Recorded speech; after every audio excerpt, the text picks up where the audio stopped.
Yo, I'm Brendan. What are the best and worst things about investing with Acorns? No investing app is perfect, so let's call out the best parts of Acorns for what they are and fairly call out the worst things about Acorns for what they are. Number one great thing about Acorns is that it's simple to use. It may be easy to make a nice streamlined looking app, but what they've done is actually streamlined the process of something that's extremely complex. Stock market investing is annoying and term heavy and laden with too many numbers. And so the fact that they can streamline that into something that's extremely easy to do, it's frictionless, that's a huge value add. Number two good thing about Acorns is they have a lot of features and a lot of services. And this list continues to grow over time. You can invest with a taxable brokerage account. You can invest for your retirement with an IRA with Later. You can invest for your kids with custodial accounts. You can do all these banking things through their banking features. Checking account, savings account. There's that new debit card that I think they should have stamped The Rock's face on it or like laser etched his jawline on it because that would have been awesome. They've even got Bitcoin and ESG portfolios if you're into those kind of things. And they have a debit card for kids through GoHenry. GoHenry is like a separate account that you just get for free that you normally have to pay for. But because you're paying for Acorns, you get GoHenry too. It's important to not take this one for granted because anybody can add tons and tons of features, but how to do it well and how to do it so it's an integrated, streamlined feature list that all works together really well, that's the hard part. And we've seen other companies fail at doing this. Like Yada Savings, for example, has added more and more stuff. They've added clutter to their service and actually made it worse. But if you just had it in a spreadsheet or if you had it in a list of features, it would look like they're adding more and more things. And so the way that Acorns has actually done this has been masterfully crafted. The number three positive thing is that we actually have access to good investments through Acorns. One of the best things about Acorns is how easy it is to use, and by doing that, they have chosen what we invest in. We don't have to go and pick individual stocks here and there, even though they have that as a feature too. I didn't even mention that. But what Acorns has done is taken this oversized menu of things that you can invest in the stock market, and they've boiled that down into a simple set of questions that they ask you to help you determine what you should be investing in. And even that isn't as simple as it seems, because Acorns doesn't just pick a smattering of a couple of index funds here and there like I might do on my own. They actually use some solid methodology that has like a theory behind it to inform how our money is invested. And this is a huge deal because if we weren't investing in solid stock market choices, it wouldn't matter if the user interface was really easy.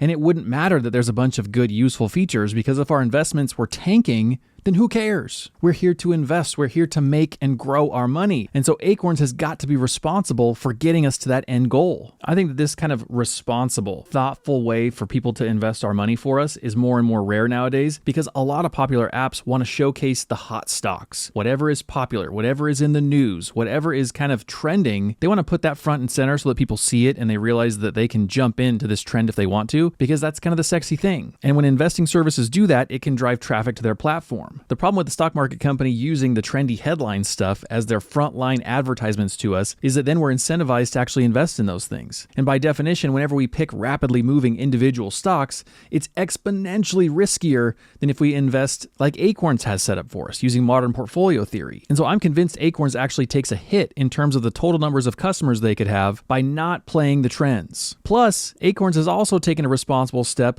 by not starting their own investments. Think about it this way. If Acorns started their own ETFs, their own groups of investments that they could recommend that we invest in, then they could funnel all of their customer money into those accounts, and that would increase their own profits and potentially not even really help us. They could tell us a story about it. They could claim that these are curated ETFs just for them, when in reality, they could be the exact same ETFs we're already using, the difference being that Acorns could make a lot more money with their own ETFs. I think we should be thankful that they don't do that because then we don't have to be suspect of their investment recommendations to us, where if everything went into their own funds, that gets a little bit sketchy. I mean, right now, they're innocent until proven guilty. And speaking of guilty, now let's talk about the 4 worst features of Acorns investing. The worst parts about Acorns are, number 1, you have to pay to play. Even though the monthly fee could be a lot worse, we still have to pay up to $9 per month to use the service, and over time, that price has only increased. 5 years ago, I think the highest tier was $5 a month. It might have only been a $1 and a $3 tier, and really that was a lot of value for $3 a month. Now it's tripled all the way up to $9. And part of why this is a negative thing is that other services feel completely free. Even though they do make money off of us, it's just kind of trickier ways. But whenever there's no upfront cost, there's no monthly fee that's being taken out of our account every week for a competitor like Robinhood or M1 Finance, then those are a lot more appealing to some people over and above the Acorns. We don't like being charged a membership fee, and I don't either. It's good that it's a flat fee because it would be a lot worse if it was an assets under management fee, like a percentage. That's what Wealthfront and a bunch of others do. Wealthfront charges 0.25% of whatever you have deposited with them, And whenever you have a small amount of money, that's great. It's a very small amount of fee that's being taken from you. But whenever you have a large amount of money, this is real dollars. This is serious business. And what happens with any asset under management fee, anything that you see that's a percentage fee over the course of your lifetime, the difference between having a flat fee like Acorns and the asset under management fee like they have, it amounts to at least tens of thousands of dollars, maybe more. To me, that's a massive turnoff. Even though a flat fee is better than an asset under management fee, the best fee is always no fee. Number two, worst part about Acorns is that you have no control. You don't get to pick what you invest in. And even when you do try and pick individual stocks through their custom portfolio deal, there's only a select list of stocks that you're allowed to choose from, and then you're only allowed for a small portion of your overall portfolio to be in those individual stocks. It's like investing training wheels. It's like bowling with the bumpers on. It's like having a hard speed limiter on your race car at 50 miles an hour. You don't have that freedom. You don't have that ability to do what you want. And in my opinion, this is the natural trade-off for the rest of the service being in proverbial cruise control. But I imagine for a lot of people, they get sick of not being able to make their own investment decisions and they just move their money elsewhere. I mean, that's kind of where I'm at. I've only got like $2,000 in Acorns because I want to actually choose where the money goes. Good, bad, lots of profit, not as much profit. At least I'm responsible. Some of us want to be responsible. There's also two more elements of that makes it tricky. Number one, I don't see why they couldn't make an unlocked version of Acorns. Like, let's say you're paying the $9 per month to have the full fat, give me all the features, everything that I want from Acorns. I don't know why they couldn't just give you a little toggle that says, let me invest 80% of my stocks in things of my own choosing. If they open up that list of ETFs and individual stocks that we can choose from in our custom portfolio, it'll be more interesting. They'll draw in more customers. And if we're actually paying an active monthly fee for this, why should we not have the control? That's part number two of my assumption of why this is all structured the way they are, is that they're curating this kind of brand, this overall experience to say Acorns is like the kiddie pool. This is the safe zone. You don't go out into deep waters over there. That's not what we're about. We're about curating this investing experience for you so that you really can't go wrong. It really, really is like the bumpers in the bowling alley. Almost impossible to not hit some pins. Acorns, in a way, is trying to guarantee that we have some kind of positive return over time. Maybe we don't love the process, and maybe it's not a huge return, but it's going to be there. At least that's my opinion of why they do what they do. I have no proof of this. Worst thing about Acorns, number three, is that they don't offer a 529 account. Acorns people. It's not 2019 anymore. A custodial account just isn't nearly as impactful as a 529 is. The real draw to using a 529 college savings plan is that you get tax savings on this money that you're allocating to your kid's future. And a custodial account has no tax savings. So in my mind, there's really no motive to use the custodial account unless you're trying to protect money from someone in the family who you don't trust. But neither of those two justifications are the real reason why a 529 is the GOAT right now. The biggest reason why we should use a 529 over a custodial account is the leftover money that's in there in that 529. Whenever the kid's not going to college anymore, maybe they're done, maybe they decided not to go to college, whatever the reason is, up to $35,000 in that account can get rolled over into a Roth IRA for that kid tax-free. So you save some money on taxes putting it into the account. Maybe the kid uses it for education expenses, maybe not. Then as long as you meet the requirements for the rollover, you put 35 grand into that kid's Roth IRA in their early 20s. It's an absolute no-brainer. And if they want to, they can keep the custodial account. There's got to be some people that have some money in there for their kids. And so you don't have to remove that feature, just add the 529 feature. You could basically duplicate the kind of view even that you get within the app whenever we're looking at the potential growth of our taxable brokerage account. Give me that same view for the 529. And give me some details too about the average cost of college in-state, the average cost of college out-of-state. What kind of goals would you save for when it comes to education? How long would those goals come in? Like, give me just a basic little cute calculator and tell me whether I'm on track or not. My only guess as far as why they haven't added this is one of two things. Number one, maybe it's more complicated than it seems. Maybe this is an absolute frickin' nightmare and not that many people use a 529. I don't know. I don't have the data. Reason number two why they might not do this is because maybe somehow, because these assets aren't managed the same way as a normal stock market investment, that they don't make a bunch of money off of it like they do with other kind of things. I don't know. If anybody knows how the back end of brokerage services work in relation to 529s, leave me a comment. And the worst part about Acorns, number four,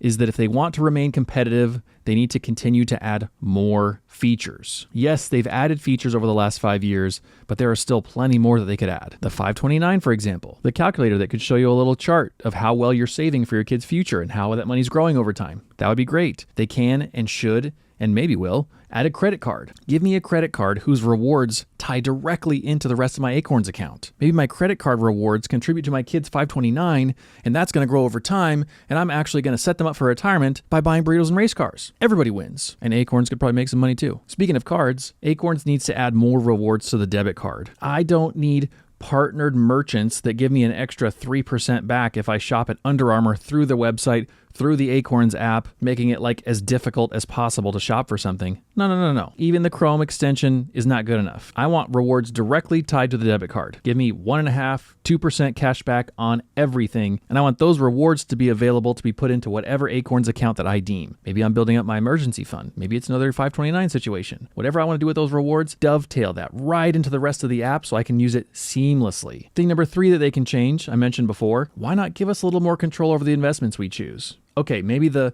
bottom tier and the middle tier, those can remain in the chastity belt. Lock them up, throw away the key, don't give them any freedom. But if we're paying for everything, if we're paying $9 a month, give me the key back. Unlock the belt. Let's get a little freaky here and let me choose what I want to invest in. Come on.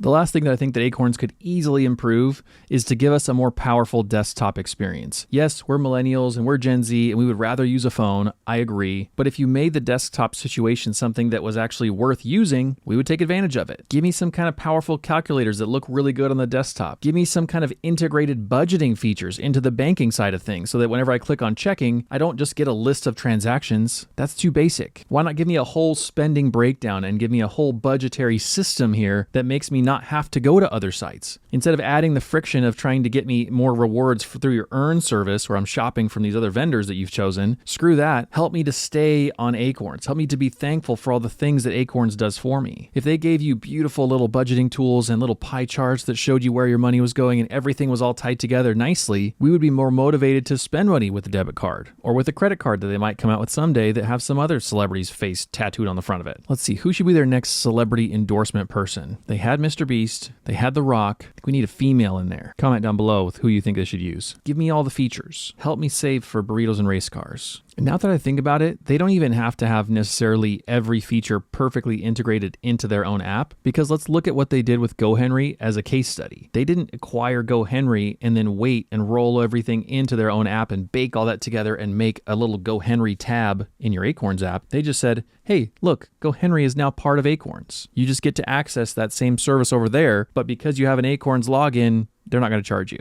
Think about if they did something like that with Projection Lab that I just found recently and I think is absolutely awesome. It totally forecasts like the rest of your life in terms of your finances. You put in there what your income's going to be, how that might change over time. You put in different life milestone events. You can view your cash flow in terms of how you've set up your money to spend on your mortgage, on your paying off your debt over here, you're paying off your car over there, you're saving up until this point, and then you're going to invest the rest. And it forecasts all of that out up to and including your whole retirement. So you can forecast out your retirement dates. You can go through different kind of plans for the future and just imagine what would happen if I retired at 60 instead of 55? What would happen if my wife went back to work full-time instead of staying part-time? And you can build out all these models and see the effect on your overall finances. It's incredible. Acorns doesn't actually have to integrate all that into the app. They can do like what they did with GoHenry and say, hey, if you're paying the full $9 a month for Acorns, you now get this for free too. That'd be pretty awesome. Despite these negative points, I still think that Acorns is a really good service for a lot of people. But as long as you're okay with giving them the control and putting up those kind of bowling lane bumpers to help you pick what you're investing in,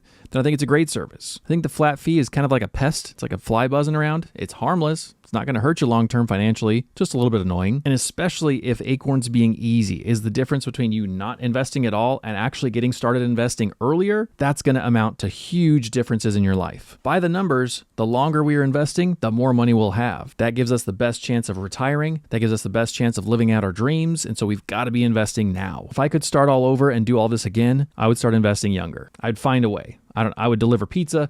I would do whatever it took to start investing earlier. Full disclosure, I am an affiliate with Acorns, and so if you use my link, then you get $20 to start investing with them. And for a very limited time, you get another $20 just for signing up and making a recurring investment on your account.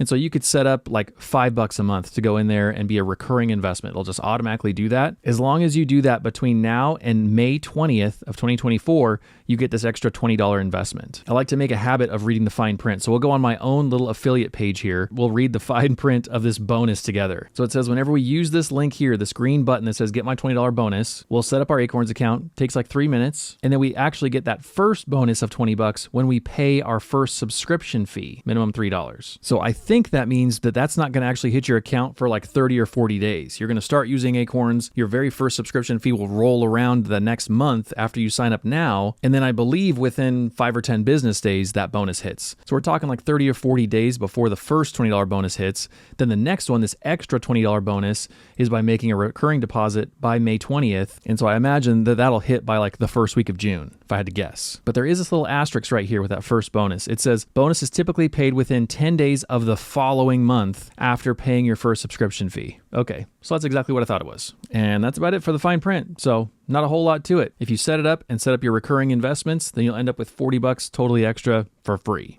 in a way, because you're paying a monthly fee and you're doing a recurring investment. So I would probably treat that honestly like my first $40 invested. I'm assuming that money gets deposited into your Acorns account. And so it'd be really easy to just leave the cash there and then let that be your recurring deposit so that your $40 is investing itself. You know, Acorns is essentially giving you seed money for your own investing. That's kind of cool. And then of course, by doing that, you're also supporting me because I have a financial incentive for people to sign up. So if you do want to start with Acorns, then please use that link because that helps both of us out. And in the meantime, here's my Acorns review. I've been using the service for 4 years at the time that I made this video. So if you want something that's more comprehensive, that actually goes over all the features and my opinions about it, then watch this one next. And the secret comment word for today is turbo. All right, see you guys tomorrow. Bye.